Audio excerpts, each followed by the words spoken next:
is a weekly ritual for Chris Jackson. He and his wife Jenny own Jenny Jackson Farms in Pine Mountain. We have a pretty transparent farm, and so our customers know that they can come and see how we grow things.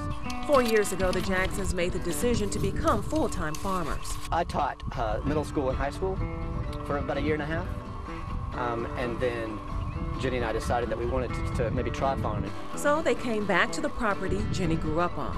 To make a living off of it is very satisfying. According to the University of Georgia's Cooperative Extension Service, the average age of a Georgia farmer in 1969 was 52 years. In 1997, it was 56 years. At the ages of 30 and 28 respectively, Chris and Jenny are two of the youngest farmers in the area. Yeah, I think a lot of people think it's funny that a young woman is making a living farming, but most of the reaction we get are people are impressed. Impressed also with the fact that they don't use any chemical fertilizer, pesticides, or herbicides. They pride themselves on being what they call chemical-free, and it doesn't seem to hinder their harvest.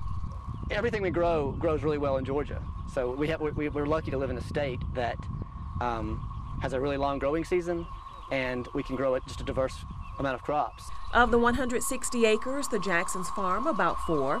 This is the season for leafy vegetables. Small spring onions, cilantro, Swiss chard, and kale. Not to mention the collards, turnips, and broccoli. They're gearing up for the summer's harvest of tomatoes, peppers, squash, and eggplant. They pack it all up and head to several farmers markets on Saturdays. There is an incredible demand for locally grown, safely produced food as consumers become more aware of the toxins and the miles that food from the grocery store has traveled. The need is so vast, the Jacksons are part of a CSA, or community-supported agriculture. Members pay a fee at the beginning of the season. In turn, they get a weekly harvest from April to November. That way, we have the money up front to work with, and they're guaranteed produce throughout the year. This has helped them financially where other farmers struggle. Besides the fruits and vegetables, they also have 75 hens that actually lay eggs. And not just the brown and standard white eggs, but also green and blue. One of our biggest sellers is eggs. And with popularity comes hard work.